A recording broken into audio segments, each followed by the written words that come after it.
driver, this Billy Melton, is running very well, isn't he? Hey, Benny, third of the way through. They're having a blast. The crew's sky high. Talked to Charles Ham. The crew chief, like you said, they've been good ever since they got here. Had a small problem in qualifying. Didn't disturb at all. They knew they had a great car. And Charles just told me we have a good car now. We're going to have one the whole race. I said, have you heard from your driver? He said, Billy says he's got a good car and he's going to the front. Billy Middleton in the car number 45, giving Frank Fleming all he can handle in that Hayes Jewelers Pontiac, the 07 machine. Boy, they got a mess right in front of them. Look at this. Wow. There's Keith Robertson, 81. And that's Frank's younger brother right in front of him in the car number 16. That is his younger brother. He finally moves up and gets Frank a line to get through, but that's going to cost him some time.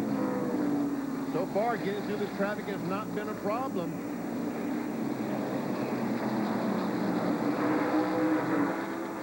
Meanwhile, there's the 3rd, 4th, 5th, 6th, 7th, 8th. They're all jammed up right behind them.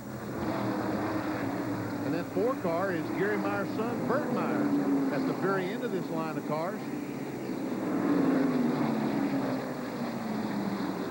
It was not at the very end. The black number 4. 20 years old. Bert was the most popular driver on this Southern Modified Auto Racing Tour last year. Loaded on that on the banquet. And Bud Witcher's having some trouble in the 56. He is falling back. Back up front. Fleming gets a little bit of a nudge from behind by Billy Middleton. Well, there's a lot of history between these two cars, Benny. Oh, it's been on turn 4. Don't stop that car. Thank you very much. I thought he was going to slide across the racetrack in front of traffic. That's Aubrey Fischel out of Winston-Salem in the Oldsmobile, and that will bring out caution flag once again for the 3rd time. And with the caution on the racetrack, we'll take a quick break and come back and see if anyone's going to make an entrance on the pit road and possibly change tires. Our leader is Frank Fleming. Under caution to Wilkesboro. We'll be back. Back in the Wilkesboro Speedway under caution for the 3rd time today here in lap 58 of 150, which make up this Lowe's 150. Leader still following the Pontiac safety car. Now the question is, will they pit? That is, the 79 car pole sitter, I'm sure is going to make an entrance on pit road because his car has been falling back. Roger Hill I'm talking about. It looks like he's in on the inside, getting ready for the pit stop. Let's see what caused the caution flag. The 44 car official comes off the corner. Where is he? Where is he? He's wherever he is, he's sideways. They're going to be sideways. Oops. There he is. There's 44. Winston-Salem driver backs it around. Just got a little bit of a bump onto the concrete. Tries to jam on the brakes so he doesn't slide back out in front of traffic. Wise move to get those brakes put on so he doesn't roll backwards into the traffic lane. And here are some of those cars. Our leaders coming down pit road at 35 miles an hour. Speedy Thomas and his son Talmadge, who is the crew chief on the 07 car, await that machine as they head for pit road. Frank Fleming, Billy Middleton coming in. And let's see, they're jacking up the rear of the car. Looks like they're going to change the 2 rear tires. That's Kenny Stewart and company working on the Billy Middleton car number 45. And Frank Fleming still has not arrived now. He finally pulls into his pit, and Bill Weber's there. And this is expected to be a 3-tire change. They go around to the right side. These wheels and tires weigh about 40 pounds less than what the Winston Cup and Busch guys do. They weigh in about 35 to 40 pounds. They've got the 2 right side tires. Actually, the right rear is on, working on the right front, having some problems with that. Next tire change will be a left rear. Roger Hill's car had developed a push. So, Benny, they're going to fix that push using the exact same shock adjustment treatment that we talked about earlier. Having difficulty here with the 07, still working further down pit road on the 79. Now they go to the right rear and the left rear tires being put on. Man, oh man, Bill, he is losing some spot after spot after spot. They finally got it down and spins and takes it out back to the track, and that was a very lengthy pit stop. 48.7 seconds, guys. And he almost lost a lap. Not only did he lose a lot of spots, a pace car was coming by. There's Tim Dwiggins as they are working on the right side of his car. Dwiggins, who is a car builder, actually builds these modified cars. for a living, and they're working at getting the tires changed there. But, boy, almost 50 seconds for that pit stop for the 07 Frank Fleming. And it looked like he also changed the 2 rear tires. It looked like the 2 rears was the tire change of preference amongst these modified drivers.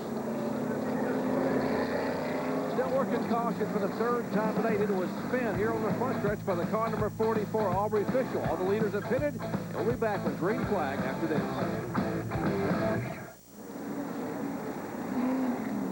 62 laps are complete here in the Lowe's 150 as the safety car pulls down and away. And they are showing Junior Miller, the car number 69, a qualified 7th spot, a 2-time winner in the Wilkesboro Speedway back in 1993. He is the reigning Smart Tour Southern Modified Auto Racing Tour champion. He is the leader. That brightly colored orange and yellow numeral 69 comes down for the green flag. The white 54 James Holden will be the 2nd place car. And the 45 car, Billy Milton, has run into someone. And the right front tire is broken a tie rod. But he does drive the car down to the apron. I don't know if that's going to cause the caution to wave or not. No caution so far. Middleton's car is off the racetrack. Just to the left there, you see where the leaders go by, and that will not bring the caution out. Junior Miller, the leader, being chased by Jay Foley. And put Swisher in the 56 car. Remember, he had fallen back after a good run early part of the race, but then they made some adjustments and had some cold tires on there, so Melvin Swisher running very good in the 56. And for you fans of Roger Hill, our pole sitter, Roger lost a lap in the pits a moment ago, pitting under the caution, so that cost him some valuable time. He is being shown in 19th spot. And Frank, there we see Billy Middleton. Who did he hit, Jerry? That was Robert Jeffries. He ran into the back of Robert Jeffries and apparently broke the tie rod. Now, let's check with Bill Weber. Well, I didn't get a chance to talk to the crew chief or any members of the crew because Billy was limping in here just as we got up here, and they were feverishly trying to get some tools prepared, but they have gone to the right front. They're going to try and see if they can't make a repair. We'll see if we can't check in, guys. It doesn't look good. Billy's sitting in there, very disappointed. This team scrambling, and a great run has ended early here, lap 68 on the board. Man, what's got into Melvin? I have never seen the 56 car Melvin Swisher run this well. He's a tear out there. Well, Benny, I asked Puddin, I said, this is a pretty good race car. I said, no, this is better than a good race car. This is a great race car. The last 3 times this car has run here, it's won twice and finished 2nd with Tim Ayer driving it. There's Fleming, our leader. Remember that bad pit stop he had just a couple laps ago? He had fallen back all the way to about 15th spot. He's now worked his way up to around 11th and trying to work his way through all this heavy traffic. There we see him. He will try to dive on the inside of the door of Bergmeyer. Can't make it. That's Bert's dad, Gary, right in front of him in the car number 1. Meanwhile, back up front, Puddin Swisher takes a look to the outside of Junior Miller, 2 of the veterans in modified racing in this part of the Carolinas. And boy, people have watched this battle for years. Melvin Swisher told Junior in the driver's meeting, I'm going to park you down in turn 1. He was only kidding. He said he expected to be reparked in turn 2 if he were to do something like that. Look at him, he's waving at Junior saying thanks. Did you see him wave to him as he came off the 4th corner? Hey, I asked Melvin Puddin Swisher, I said, how old are you, Puddin? He said, well, I'll tell you this much, Doc, my number is 56 and I'm older than that. He said, this is my 37th consecutive year that I've purchased a NASCAR license.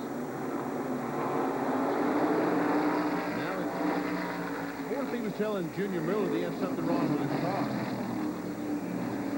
I don't know. He waved as he came off the 4th corner. I don't know. And we can see right now that Junior Miller is holding up these other cars big time. Battle for 2nd, 3rd, and 4th. That 41 car is Patrick DePonte. Ooh, almost spun right in front of him. And let's check back in the Billy Middleton pit with Bill Weber again. Bill, what have they found? Broken right front Heim joint, Jerry. They're going to try and repair it and get him back out. Billy still sits on the car, parked on pit road.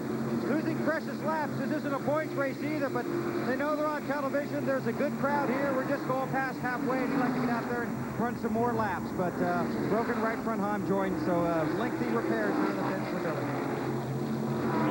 Brian King in the 03 that is giving Junior Miller such a hard time trying to get by, or I should say Junior Miller is giving Brian King a hard time.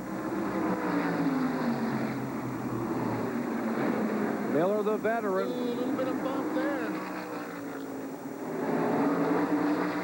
21-year-old Brian King in the 03, making only his third ever modified start, and Miller's car slips, and now King will make the pass. Here comes the 41 of Pat DePonte. And he makes this pass. So right now, but Brian King in the 03 in second spot. There's DePonte's serial, started back in 16th spot, currently third. Young man, 17 years of age. His first time here. Normally runs up at Evergreen Raceway in Pennsylvania, the 3/8 mile. There's the guy they're chasing, Benny. Melvin Hood Swisher.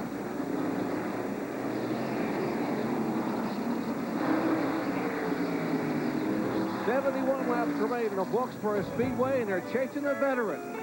Melvin Swisher is our leader. We'll be right back."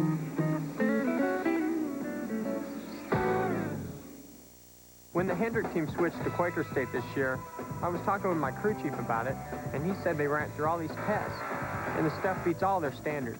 So I said, but don't forget, we won 8 races with last year's oil. And he said, yeah, but don't you forget, we also